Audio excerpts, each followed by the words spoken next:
ہوتا ہے علم. ایسے علم ہم کو بول دیتے ہیں، لیکن یہ یاد رکھو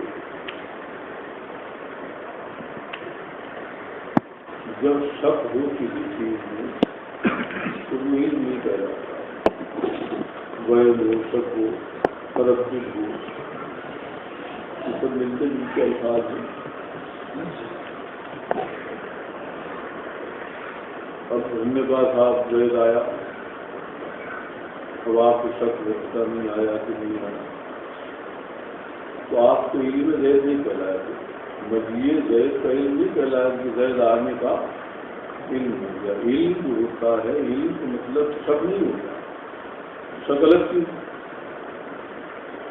علم کا مطلب ہوتا ہے جو جیسی شے ہے آپ ویسے ہی جان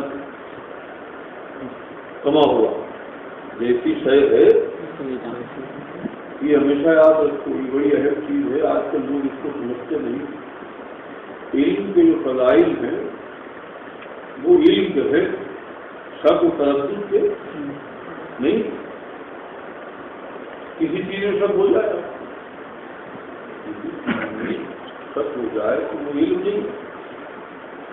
یہ جہالت ہے، ایک قسم کی جہالت ہے. بھائی ایک تو یہ ہے کہ وہ سادہ انسان ہے جس کو پتہ ہی نہیں زید آیا کہ نہیں آیا، زید کی کوئی بات ہی نہیں.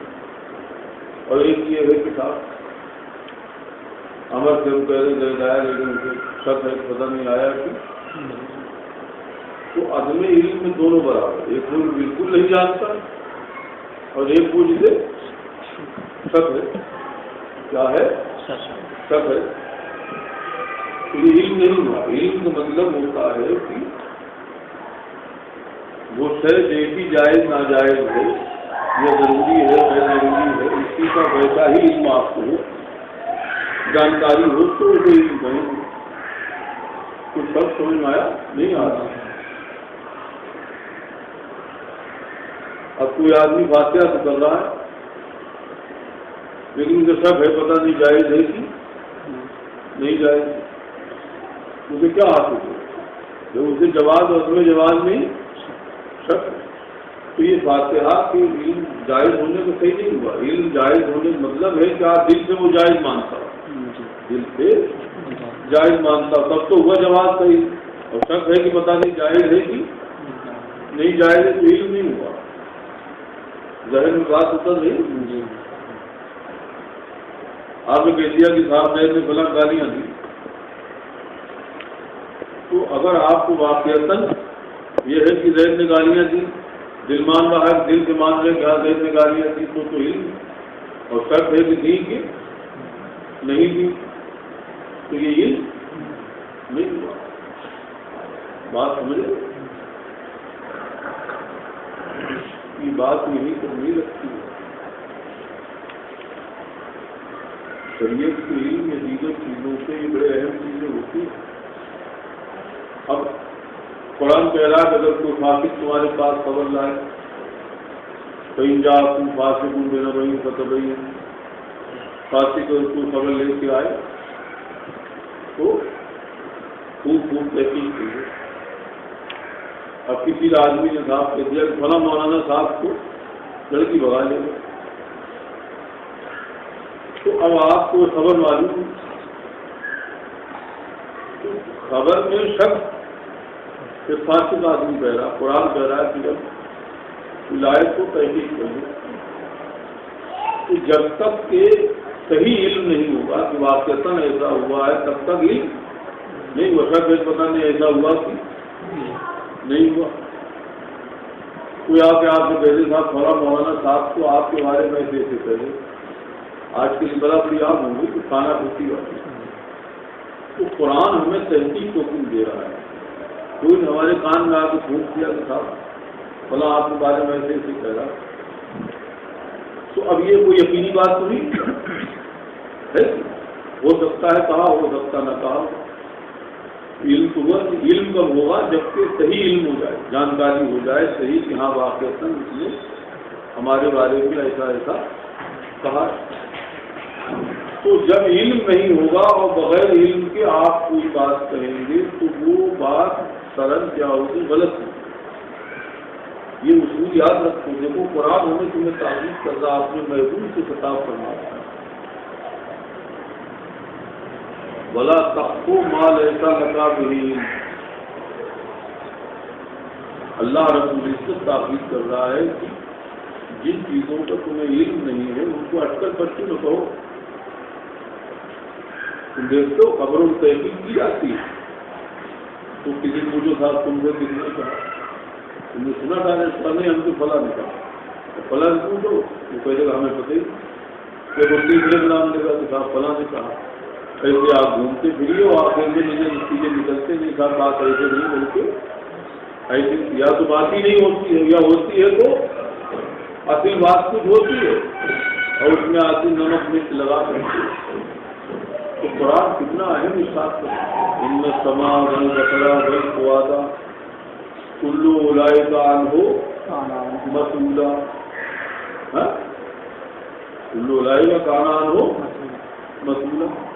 یہ دل یہ آنکھیں یہ کان جس سے قیامت کے دن سب کچھ کوئی آدمی کسی عالم کے بارے میں ہم سے کہتے ہیں کہ صاحب فلاں عالم پوچھے فلاں بھی یہ بتتی تو محض سن کر کہ ہمیں نہیں مان لیا یہ علم نہیں ہے. اور بغیر علم کے کہنا اور ہم نے سن لیا اور سن کر عزت کہنا شروع کر دیا. قرآن اس سے منع کر رہا ہے جس کا آپ کو صحیح علم نہیں ہے اس سے آپ مت کریے. عقیدہ بغیر علم کی کبھی صحیح نہیں ہوتا. اب کوئی آدمی کہہ رہا ہے کہ صاحب حضرت عیسیٰ اتریں گے. اب قادیانی نے اڑا دیا کہ نہیں عیسیٰ علیہ السلام کو وفات پا چکے. ان کے مذہب کی بنیادی اسی بات پر ہے کہ اب کسی آدمی شک ہو جائے پتا نہیں وہ نزول فرمائیں گے کہ نہیں کبھی علم نہیں رہا. یہ علم نہیں رہا. وہ زبان سے کہے بھی اترے تب بھی لیکن دل میں شک ہے تو علم نہیں رہا. عقیدہ خراب ہو گیا. حدیث مشہورہ سے ثابت ہے کہ حضرت عیسیٰ علیہ السلام آسمانوں میں ہے اترے. بل رفع اللہ قرآن کہہ رہا ہے کہ اللہ نے کو اٹھا لیا آسمان کی طرف. تو آج کوئی قادیانی بن جائے گا آپ دیکھیں گے قادیانیوں کو اور تو کوئی نہیں ہوتا ہے. جو مذہبی باطل ہوتا ہے وہ اپنے ان خاص چیزوں کو بہت تفصیل سے ذہن میں بٹھاتا ہے جس کی بنیاد کی چیزوں پر. تو یہ قادیانی کو سمجھائیں گے تھا عیسیٰ علیہ السلام وفات پا چکے. اور قادیانی کیا دعویٰ کر دیا غلام احمد قادیانی نے کہ وہ مسیح موعود میں ہی. یہ حدیثوں میں جن کے آنے کی بات کہی گئی ہے وہ میں ہوں. اب ظاہر سی بات سے یہ کب مانی جا سکتی ہے.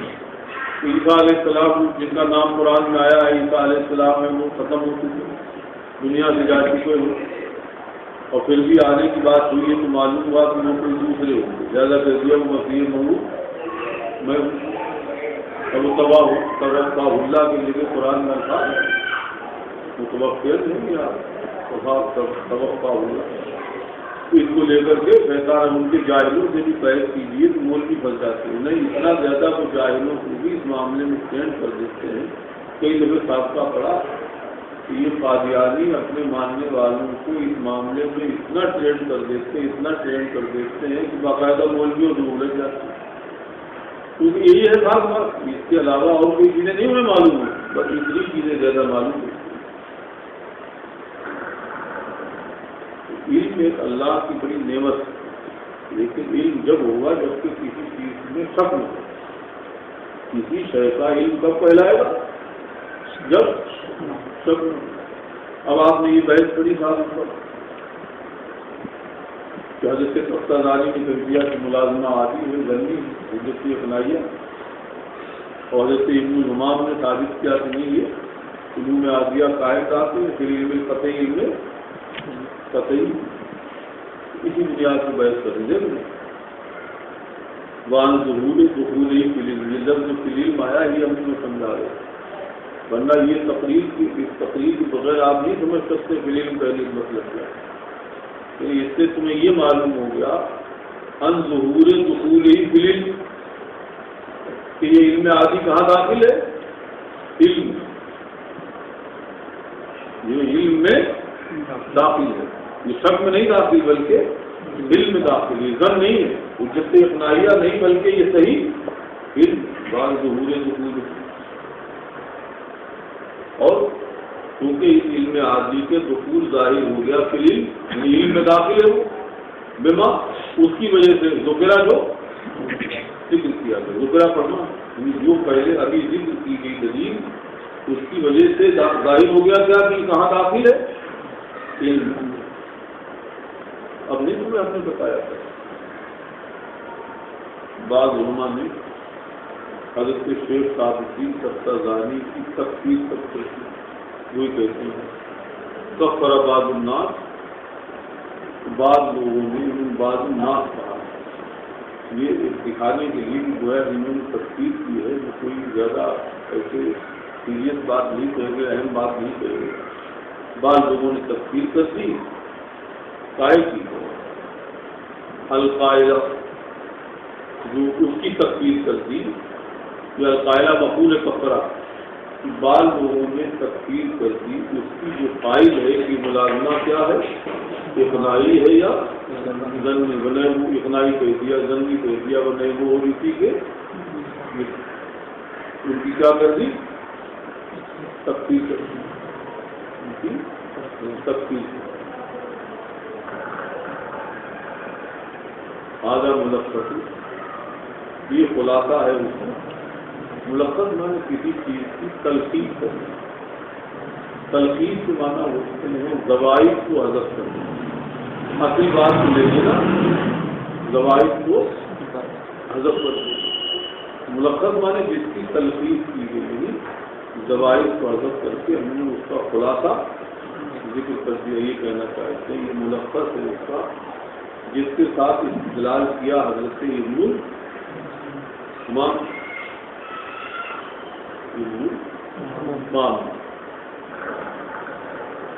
پرانے علماء میں ایک بہت بڑے عالم ہوئے شیخ عبداللطیف کرمانی، شیخ عبداللطیف، یہی وہ بزرگ ہیں، بزرگ سے مراد عالم کہ جنہوں نے حضرت شیخ صادقی کا بہت بڑا رد کر دیا اور کافی بھی کہہ دیا۔ حضرت ابن الرومان جو ہے وہ بعد میں تو مصنف فرمانے حضرت بتائیں گے کہ یہ تائید حضرت ابن الرومان کی بات میں تائید ہے اس کی جنہا الہ شیخ عبداللطیف الکرمانی، جناب مائل ہونا جس کی طرف مائل ہوئے شیخ عبداللطیف کرمانی، کس کی طرف مائل ہوئے من الرد علی الساعۃ، انہوں نے حضرت کے ساتھ پر رد کیا، حضرت کے ساتھ پر رد کیا، ساتھ پر بھی رد کیا، ومن وافقہ، اور جنہوں نے حضرت کے ساتھ موافقت کی تکفیر نہیں، انہوں نے رد بھی کیا ساتھ پر، اور ان کے موافقین کی تکفیر ہوئی جمع ہے کہ حضرت کے ساتھ کی بھی تکفیر کی اور ان کے موافقین کی بھی تکفیر کی۔ پوری عبارت کا ترجمہ سمجھ میں آیا؟ یہاں ترجمے جاننے کی ضرورت ہے۔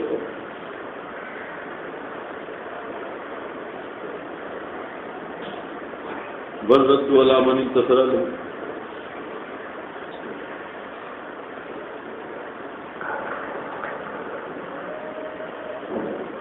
ایسا ہوتا ہے کہ ہر استاد کے سارے شاگرد یکساں کچھ زیادہ محبت کرتے ہیں، کچھ کم محبت کرتے ہیں، کچھ ایسے بھی ہوتے ہیں جنہیں کوئی محبت نہیں ہوتی۔ اب جن کو اپنے استاد کو محبت ہوگی، عقیدت ہوگی، تو استاد پر کوئی اعتراض کرے گا تو وہ اس کا جواب دیتے ہیں۔ آج بھی آپ کی جن لوگ ہیں جن کے اساتذہ کے ساتھ کسی نے کوئی اعتراض کیا تو انہوں نے اعتراض کرنے والوں نے رد میں کتابیں لکھی، ہر دور میں یہ رہا۔ تو حضرت سعد سبزانی کا بھی یہی حال تھا کہ حضرت سعد سبزانی کا رد جب شیخ عبداللطیف کرمانی نے کیا تو حضرت سعد کے جو شاگرد تھے، تلامذہ تھے، انہوں نے ان کا کیا کیا؟ رد کیا۔ آگے بھی کہہ رہے یہ کہہ رہے بررد کے علی من انتصر له من سلام. تو پوری عبارت کا مطلب یہ ہوا جا سکتے کہ حضرت سعد کا جب لوگوں نے گرفت کی تو اس گرفت کا جواب حضرت سعد کے تلامذہ نے دیا. انتصرا آیا، انتصرا میں نے بدلہ لینا، مدد کرنا. تو اب انہوں نے کیا کیا، شیخ عبداللطیف کرمانی نے جب رد کیا تو حضرت سعد کا ہی نہیں رد کیا، اوپر پڑھ چکے معاون واقع جنہوں نے موافقت کی ان کا بھی رد کیا، اور اس کے علاوہ بررد علی من انتصر له ان کا بھی رد کیا جنہوں نے حضرت سعد کی کیا کی تھی، مدد کی. من تلامذہ ان کے تلامذہ میں سے، ان کے تلامذہ میں سے بھائی حضرت سعد سے کوئی معمولی بات نہیں ہے، وہ بہت بڑے لوگوں میں ہوئے بھائی. حضرت سعد تفتازانی بہت بڑے لوگوں میں ہوئے. ان کے تلامذہ میں سے بعض کو من انتصر له جنہوں نے حضرت سعد لہو محض بھی لوگ سعد کی طرف سعد کی کیا کی مدد کی تائید. وہ کون ہے؟ علامہ محقق بخاری حنفی ملقب علاء الدین، جن کا لقب کیا ہے علاء الدین. یہ حنفی بہت بڑے عالم ہوئے.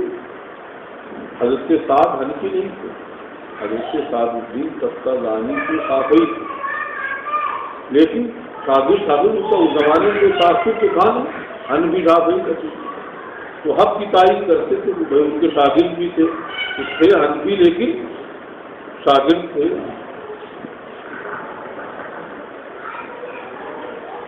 علاء الدین وَإِن لَمْ يَكُنْ، اور اگرچہ نہیں کہا کس نے، یعنی ابن الامام نے. تو شیخ عبداللطیف میں تو آپ پڑھ چکے ہیں کہ حضرت سعد کی تفسیر تک کرتی. اب انہوں نے عمر کیا کہا تو اس میں تائید ہے اس کی، یعنی حضرت ابن الامام نے جو بات کہی ہے اس میں کس کی تائید ہے؟ اس کی ہے جس کی طرف مائل ہوئے شیخ عبداللطیف کرمانی. لیکن شیخ عبداللطیف کرمانی نے آپ پڑھ چکے تکفیر تک کر دی. اب حضرت ابن الامام کے بارے میں حضرت بلائنی فرما رہے ہیں کہ انہوں نے تکفیر نہیں کی. وہیں لم یقل، اگرچہ انہوں نے نہیں قول کیا، یعنی ابن الامام نے کہا تھا بس تکفیر کا. اگر انہوں نے حضرت بلائنی کیا فرماتے، ھذا ھو الحق انشاءاللہ تعالی، یہی حق ہے انشاءاللہ. کیونکہ تھوڑا تردد کا مسئلہ ہو گیا، ورنہ یہ محض تعلیقات کو نہیں کہ انشاءاللہ کہا جائے. لیکن کیونکہ یہ امید کر رہے ہیں کہ اللہ کی چاہا تو حق یہی ہے کہ وہ کافر نہیں. تو اب آپ دیکھتے ہیں دنیا میں فساد ایسی پھیلتا ہے. ایک آدمی ہے وہ کسی کافر کہہ رہا، دوسرا ہے کافر نہیں کہہ رہا. تو اب وہ کافر کہنے والے الگ گروپ بنا لیتے ہیں اور نا کافر نہ کہنے والے. تو تم لوگ طلبہ ہو، مولوی ہو، اچھی طرح سمجھ سکتے ہو. ایسی تمہیں کتابوں میں یا تاریخ علماء میں میری باتیں مل جائیں گی. اس سے ہمیں تمہیں معلوم ہو گیا کہ صاحب ایک آدمی کسی کو کافر کہہ دے تو ضروری نہیں کہ دوسرا بھی اسے کافر کہے. نہیں سمجھ میں آئی؟ یہ کفر کوئی تقلیدی چیز نہیں ہے کہ ایک نے کہہ دیا تو سبھی کافر کہیں. تحقیقات ہیں، میرے اخبار ہوتے ہیں، کوئی کسی بنیاد پہ کافر کہہ دیتا ہے، کوئی نہیں کہتا. اسماعیل دہلوی 16 علماء نے کفر کو فتویٰ دیا اس کے دور. ان کی جو تقریریں ہیں شروع ہوئی علماء سب بولتے ہیں انہوں نے اسماعیل دہلوی کافر کا، اعلیٰ حضرت رحمۃ اللہ علیہ نے کافر نہیں کہا. انہوں نے کہہ دیا یزید جیسا حال ہے، نہ ہم اسے کافر کہیں گے نہ مسلم کہیں گے. تو یہ سب چیزیں ہوتی ہیں. آج کل کیا ہو گیا ہے، ہمارے تمہارے یہاں سنیوں میں بہت بڑی جہالت یہ پیدا ہو گئی ہے کہ ہر آدمی اپنے پیر اپنے استاد کا فتویٰ بنوانا چاہتا ہے. انہوں نے فتویٰ دے دیا ہے سب اسی پر عمل کرے. نہیں ہو رہا ہے. فساد زیادہ تر جو ہو رہا ہے کسی بات پر ہو رہا ہے. ابھی ہو گیا صاحب وہاں پیر صاحب شامی جانے، وہ اس بات کو قائل ہے کہ صاحب ویڈیو بنوانا چاہے. دوسرے بعض علماء قائل ہے نہیں جائیں گے. اب ٹھیک ہے، جو تم جس کی عقیدت رکھتے ہو اس میں کوئی فساد کی بات ہی نہیں. تم جس کو تم مانتے ہو تمہاری نظر میں اس کو کیا ان کا مان لو کیوں نہیں مان لو، جھگڑے کیا بات ہے. پوروی مسائل میں ہمیشہ علماء کا دستور یہی رہا. امام اعظم ان کے شاگردوں میرے مسئلوں میں اختلاف تو پھر لڑائی ہونے لگی. تو کوئی بھی ایک بات ہوتی ہے اس کو پوری دنیا سے منوایا نہیں جا سکتا. پھر غروی مسائل جن کا مسائل کے تعلق کو اعتقاد سے تو ہے. ہر زمانے میں اپنی اپنی تحقیقیں ہوتی. کوئی عالم کی کوئی تحقیق ہے, کسی عالم کوئی تحقیق. کوئی کہہ رہا ہے روزے میں انجیکشن لگوانا جائز ہے, کوئی کہہ رہا نہیں جائز. اور کیا لڑنے لگیے صاحب, آپ جائز مانتے ہیں, دوسرا ناجائز کہہ رہا, اس سے آپ لڑائی لڑنے لگیے کہ تم نے غلط کہا, یہ غلط کرنے لگی تو غلط ہوگا. یہ چیزیں اصول کے خلاف ہیں. سنیوں میں آج سب سے زیادہ برائی کے سبب یہی چیز بنی کہ بس ان فتووں کو لے کر کے جبکہ قیامت کے لیے سب کو مہنگا پڑ جائے گا. بھائی جس مسئلے میں اس طرح کی شدت جائز نہیں ہے, برا کہنا جائز نہیں, ہم غیبتیں کر رہے ہیں, چغلیاں کر رہے ہیں, دوسرے ایک دوسرے کی مخالفت کر رہے ہیں, کتنے غلط بات ہے.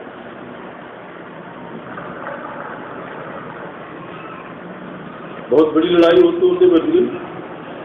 اب آپ بتائیے, حضرت مدنی میاں ہے, ادری میاں تھے, ان دونوں میں مسئلے میں اختلاف ہو گیا تھا. شروع یہ آج کل کبھی ویڈیو بن رہی ہے, ٹیلی ویژن پر نہ آ رہے ہیں, موبائل میں آ رہے ہیں, جائز ہے کہ نہ جائز.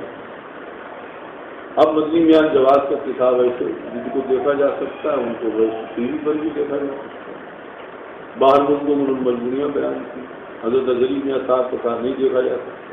ٹھیک ہے, دونوں عالم ہیں, دونوں میں اختلاف ہو گیا. آپ مدنی میاں مانتے ان کی مانی, آپ ان کو مانتے ان کی مانی. اب کوئی ساتھی صاحب پہلے کی تقریر ملتی ہوا ہے, پوری تقریر ہم نے سنی. اب ان کے سامنے جا کے ایک آدمی کہہ رہا ہے کہ ہم کو شیخ الاسلام دجال کرتے. اب آپ بتائیے, دیکھ لو کتنی بڑی بدتمیزی دروازے کھل گئے. ارے بھائی ارے آپ بتائیے, مجھے ان کی سرزمین پر اب کوئی ساتھی سامنے ڈائریکٹ منہ سے کہہ رہا ہے کہ ہم مدنی میاں کو دجال مانتے ہیں. تو یہ جہالت آپ دیکھ لو کہاں تک لے جا رہی ہے. کتنے مائلکا ہلاکت کی جگہ پر پہنچا رہی نہیں پہنچا رہی. کسی عالم دین کو, اتنے بڑے عالم دین کو آپ جسے شیخ الاسلام کہا جاتا ہے, سینکڑوں کتابوں کی مصنف ہے, آپ اسے دجال کہہ رہے ہیں. وہ بھی جاہل آدمی جسے شریعت کو کوئی علم نہیں. تو یہ تو دیکھو کہ بدتمیزیاں کہاں سے کہاں پہنچ گئی. کوئی بھی عالم شریعت کی روح سے کبھی بھی اس طرح کی چیز کو کوئی جائز کر سکتا ہے؟ کیسے کہا جا سکتا ہے؟ کہ زبان دراز جاہلوں کس نے بنایا؟ مولویوں ہی نے تو بنایا ہے کہ اتنی حکارتیں ایک دوسرے کی پیدا کرتی ہیں کہ صاف بیان نہیں کی جا سکتی. نعوذ باللہ ثم نعوذ باللہ. انہوں تقریر میں کہا باقاعدہ کہ ہم سے آگے انہوں نے دجال کہا, شیخ الاسلام کو ہم کیسے مان سکتے ہیں. اب تو یہ سب ہو رہا ہے. جس نے مجھے بتایا نہیں پوری جنگ ادے پور میں ابھی 5 تاریخ کی پروگرام ہوا, مولویوں تباہ اس میں ویڈیو آئیڈیو سب چل رہی ہے اس میں جو ہے.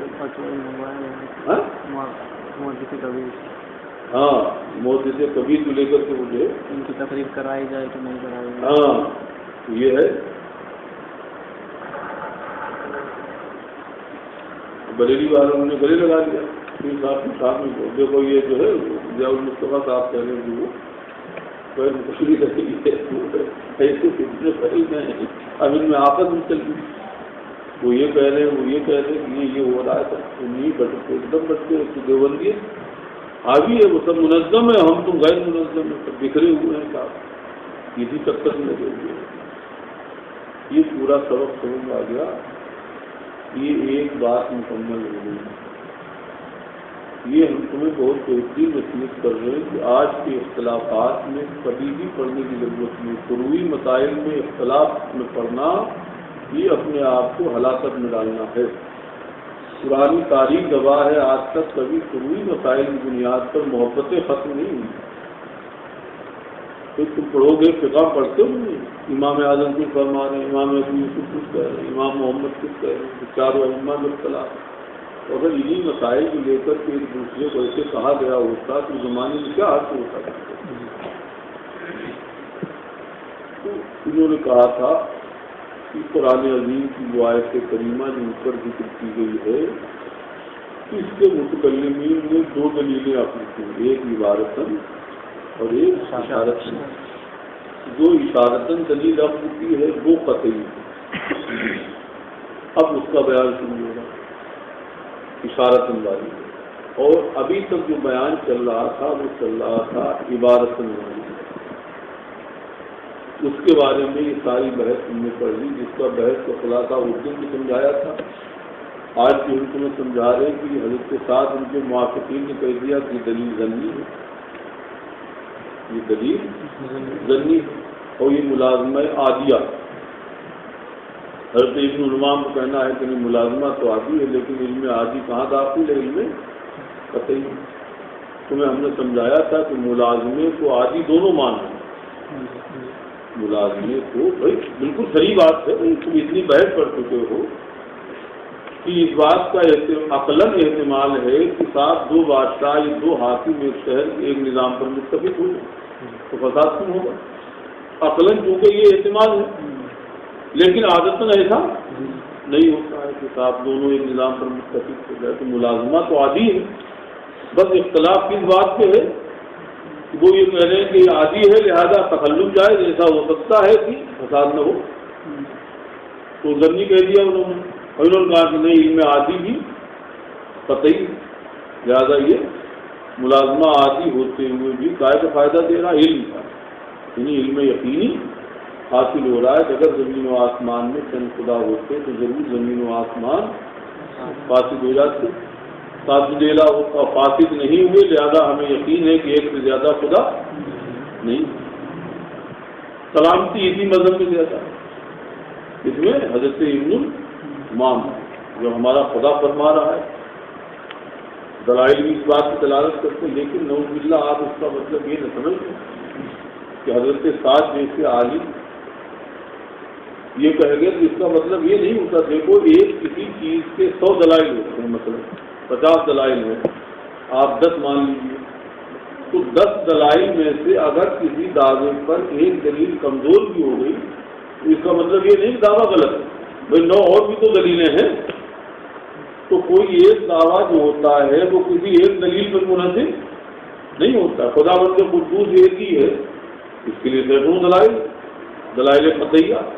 اگر انہوں نے اس کو ظنی بھی کہہ دیا تو ان کا مقصد یہ نہیں کہ اللہ کی وحدانیت جتنے دلائل ہیں سب ظنی ہے، اور دلائل سے کوئی بحث نہیں، بلکہ اس کو سب قطعی مانتے ہیں۔ نیچے دلیل آ رہی وہ بھی کسی شخص کی گئی، لیکن تم اوپر پڑھ چکے واتفقوا، سب نے اتفاق کیا، سارے متکلمین نے اتفاق کیا کہ یہ جو آنے والی دلیل ہے کون ہے؟ قطعی ہے۔ ذہن بات آئی کہ نہیں آئی؟ تو ہمارے خدا کی وحدانیت کوئی ایک دلیل پر موقوف نہیں، سمجھ گئے نہیں سمجھا؟ اس چیز کے اثرات مناظروں میں بھی ظاہر ہوتے ہیں۔ اگر مناظرے میں ہمارا کوئی مولوی نعوذ باللہ فرض کر لو اگر کوئی دلیل ایسی دے بیٹھا جو کمزور تھی، سامنے والے نے اعتراض کر دیا، تو اگر کوئی ہمارا آدمی دلیل کمزور دے بیٹھے مخالف اسے کمزور ثابت کر دے تو اس کا مطلب یہ نہیں کہ ہمارا مذہب غلط ہے۔ بھائی وہ سامنے والا دلیل ایسی دے بیٹھا لیکن ہمارے مذہب کی حقانیت کے نظام کو اس کی دلیل پر تو ہے میرے دلائل کے حق ہونے کی۔ ایک دلیل کی کمزور ہو جانے سے کوئی مذہب کمزور نہیں ہوتا، سمجھ گئے نا؟ اما بیان الاول الذی، لیکن اول کا بیان جو کون ہے؟ برہان سمان، جو مشہور ہے متکلمین کے درمیان، بات سمجھ۔ اب دیکھو اس کو تم ذہن نکال دو، اس کا خلاصہ ذہن میں آ جائے گا تو تمہاری عبارت ذہن میں اترتی چلی جائے گی۔ آپ نے مان لیا تھا کہ دو الہ فرض کرو، یہ زید ہے مثلا، اب یہ چاہتا ہے کہ ہم زید کو زندہ رکھیں اور یہ چاہتا ہے کہ ہم زید کو موت دیں، سمجھ گئے؟ یہ چاہتا ہے کہ ہم زید کو حرکت دیں، یہ چاہتا ہے کہ ہم زید کو سکون دیں، دونوں کے ارادے الگ الگ۔ ارادہ بندے کو ہوتا ہے اور جس چیز کا ارادہ ہوتا ہے اسے کیا کرتے ہیں؟ مراد۔ اب مثلا یہ چاہتا ہے کہ زید کو ہم ابھی اور زندہ رکھیں، اس کی مراد کیا ہوئی؟ زید کو زندہ رکھنا، اس کا ارادہ ہوا، مراد کیا ہوئی؟ زید کو زندہ رکھنا۔ مراد اس میں مفعول کا صیغہ ہے جس کے معنی جس کا ارادہ کیا گیا، مراد معنی جس کا ارادہ کیا۔ یہ چاہتا ہے کہ موت دے دے تو اس کی مراد کیا ہوئی؟ موت دے دے۔ اب زندگی اور موت دونوں ایک دوسرے کی ضد ہیں، دونوں جمع نہیں ہو سکتے. دوسری مثال ہم نے کوئی حرکت ہو سکون، ایک حرکت دینا چاہتا ہے یہ سکون. تو حرکت و سکون میں کیا ہے؟ ایک ضدیت، یہ دونوں ایک دوسرے کی ضد ہے، دونوں جمع نہیں ہو سکتی. لہذا ایسا نہیں ہو سکتا ہے کہ اس کی بھی مراد پوری ہو جائے اور اس کی بھی مراد پوری ہو جائے. یہ زندگی چاہتا تھا تو یہ زندہ بھی رہے، اور یہ موت چاہتا ہے موت بھی آ جائے. موت و حیات دونوں جمع ہو جائیں یہ ناممکن محال.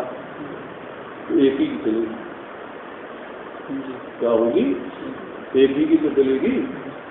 یا تو زندہ رہے گا تو اس کی چلے گی، یہ مر جائے گا تو اس کی چلے گی. یہ حرکت دینا چاہتا مثلا حرکت میں آ گیا تو اس کی چلے گی. یہ سکون چاہتا ہے کہ ساکن رہے تو اس کی چلے گی. حرکت سکون دونوں جمع ہو جائیں تو نہیں ہو. بات دھیان سے سن رہے، ذہن آ رہی نا؟ اس کی مثال سے بات ذہن میں جلدی اتر جاتی ہے. تو اب چلے گی دونوں دوارے ممکن ہے کہ یہ حیات کا ارادہ کر لیں، یہ موت کا ارادہ کر لیں، یہ حرکت کا ارادہ کر لیں، یہ سکون کا ارادہ کر لیں. سمجھ گئے؟ چلے گی. اب جس کی چل گئی وہ ہو گیا غالب، غالب آ گیا. اور جس کی نہیں چلی وہ ہو گیا عاجز. کس نے مثلا حیات کا ارادہ کیا تھا، حیات قائم نہیں، اس کی چل گئی، یہ اس کے اوپر غالب آ گیا، یہ ہو گیا مغلوب. مغلوب کون ہوتا ہے؟ عاجز.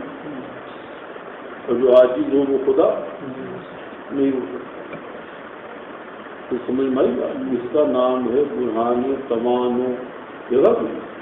یہ زندگی کا ارادہ کر رہا تو موت کو منع کر رہا تھا، اور یہ موت کو کہہ رہا تھا تو یہ زندگی کو منع کر رہا. تمان ہوا دنیا کا تغالب ہوا، غلبہ حاصل کرنا. یہ چاہتا تھا ہم غالب رہیں، وہ چاہتا تھا کہ ہم غالب رہیں. چلیے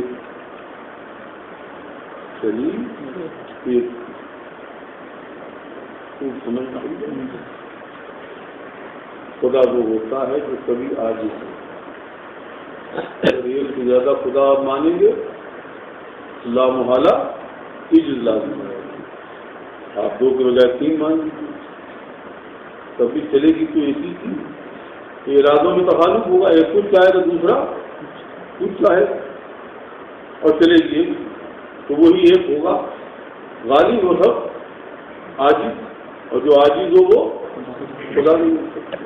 لہٰذا کوئی بھی آپ مثال فرض کریں گے آپ دیکھیں گے ایک سے زیادہ کی نہیں چلے گی، اور ایک سے زیادہ کی چلے گی نہیں، دوسرے عاجز ہوں گے اور عاجز خدا نہیں ہو سکتا. لہٰذا ایک سے زیادہ خدا نہیں ہو سکتا.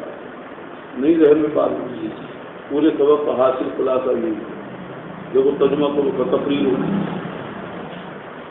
لیکن اول جو قرآن تمانوں ہے جو مشہور ہے مسلمین کے درمیان، اس کی تقریر یہ ہے انو لو امتنا الہا، اگر دو الہ ممکن ہوں لا امتنا بینہما تمانہم، تو ان کے درمیان تمانو ممکن ہوگا. تمانو مانا نہیں پتا ہے ایک کا دوسرے کو منع کرنا. میں یریدہ ہوئی کہتے مثلا ایک ارادہ کرے گا ان میں سے زید کی حرکت کا اور دوسرا اس کے سکون. یہ ممکن ہے کہ نہیں کہ ایک ارادہ حرکت کا کرے؟ جو خدا مان لے تو کوئی بھی ارادہ کر سکتا، بندے تمام تینوں ارادہ کر لو.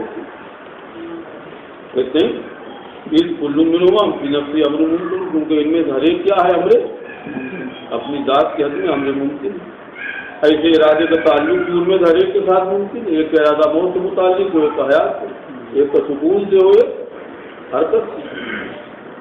اجلا تضاد کا پہلے لگا دیتے. دو ارادوں میں تو کوئی تضاد ہے نہیں. بھیا ہم کچھ سوچ رہے، آپ کچھ سوچ رہے، ہم جانے کی سوچ رہے، آپ نہ جانے کی سوچ رہے. ارادوں میں کون؟ ارادہ آپ کچھ کر رہے ہیں، ہم ارادوں کے درمیان میں تو کوئی تضاد نہیں، بلکہ مرادوں کے درمیان بھی کوئی تضاد نہیں. آپ کسی کے بارے میں چاہے ترقی آؤ، ہم چاہے تنزلی، تو آپ کی مراد ترقی ہوئی، ہماری تنزلی ہوئی، تو مرادوں میں بھی کوئی ضد نہیں. ایسا ہو سکتا دونوں مرادیں الگ الگ ہوں. وہی نہیں جی اور اس وقت یا تو دونوں امر حاصل ہو جائیں، سکون بھی اور حرکت بھی. پیشتمیات ضد پھر تنوز ضدان، دو ضدیں جمع ہو گئی.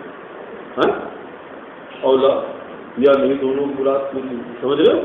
اس وقت یا تو دونوں امر حاصل ہوں گے، تو دونوں امر حاصل ہونے کی صورت میں کیا لازم آئے گا؟ اجتماع ضد میں. اور یا سمجھا دونوں امر حاصل نہیں ہوں گے. پہلے وہ اجزو آتے ہیں ان میں سے ایک کا عجز لازم آئے گا. اور عاجز ہونا عمارت الحدوث والامکان، حدوث اور امکان کی علامت ہے کہ جو عاجز ہو وہ حادث، یہ ممکن اور حادث ہونے کی علامت، خدا ہونے کی علامت ہے. لما فیہ من شائبۃ الاحتیاج، اس لیے کہ اس میں کیا ہے؟ احتیاج کا شائبہ، جس میں محتاج ہو گئے. بھائی برات بدلہ لینے پر قادر نہیں، ہم دوسرے کے محتاج ہوئے کہ نہیں مدد کی.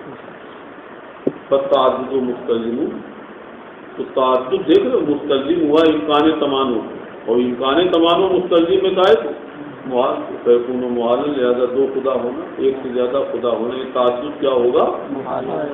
محال. بات ذہن میں آئی؟ اچھی طرح آ گئی ہوگی. هذا تفصیل و ما یقال، کہتے ہیں جو ہم نے ذکر کیا یہ تفصیل ہے اس کی جو کہا جاتا ہے کہ ان میں سے ایک اگر قادر نہیں دوسرے کی مخالفت پر لازم آئی تو اس کا کیا لازم آئے؟ بین قدرہ. اور اگر یہ قادر ہو گیا تو دوسرے کا ہی کل ملا کر کے جتنے آپ معبود مانیں گے ایک ہی کی دلیل، باقی کا ہی لازم آئے گا. جو عاجز ہو وہ حادث، وہ قدیم نہیں ہوگا. اور خدا کیا ہوتا ہے؟ قدیم. پوری بات ذہن میں آ گئی.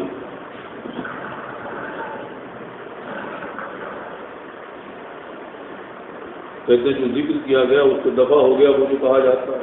کیا کہا جاتا ہے؟ صاحب جائز ہے دونوں اتفاق کر لیں، تمانو نہ ہو، منع نہ کرے بلکہ کیا کر لیں؟ اتفاق کر لیں. یہ ہے کہ صاحب ممانعات غیر ممکن کیونکہ مستلزم کو محال. یہ صاحب یہ ہے کہ کوئی کہتے کہ صاحب دو ارادوں میں جمع ہونا ممکنہ، تو کہتے ان سارے سوالوں کا جواب ہو گیا. بھائی ارادے ممکن ہیں، ارادوں کا نہیں سمجھے، کوئی ارادہ کوئی کر رہا، کوئی ارادہ کوئی کر رہا. تو ارادوں میں ضدیت جائے، مراد میں بھی ضدیت جائے، ایک کی وہی مراد ہے دوسرے کی کوئی مراد. ممکن ہے کہ نہیں؟ جہاں ممکن یہ ہے کہ صاحب ایک نظام پر اتفاق کر لیں، بھائی یہ بھی ممکن ہے کہ اتفاق نظام پر اتفاق نہ مت کرے بلکہ کچھ چاہے دوسرا کچھ چاہے. تو یہ دلیل بالکل قطعی ہے، یقینی ہے. یہ سمجھ گئے نہیں نیچے والا جو ہم نے جو ذکر کیا گیا اس سے دفع ہو گیا. وہ جو کہا جاتا ہے کہ جائز ہے کہ دونوں کیا کر لیں؟ اتفاق. یہ بھی جائز، وہ بھی تو جائز ہے. اتفاق نہ ہو بلکہ اختلاف ہے. کیسے ہوئے حاصل ممانعات غیر ممکن. کچھ لوگوں کے لیے تھا ممانعات یہاں پر منع کرنا غیر ممکن کیونکہ محال ہے، تو کوئی بات نہیں ہوگا. یا دونوں ارادوں کا اجتماع محال، یہ بھی غلط بات ہے. دونوں ارادوں کا اجتماع محال کیسے ہوتا ہے؟ یہ حیات کا ارادہ کر رہا ہے، یہ موت کا ارادہ کر رہا ہے، یہ حرکت کا ارادہ کر رہا ہے، وہ سکون کا ارادہ کر رہا ہے. دونوں ارادوں کا جمع ہونا محال کیسے ہوگا؟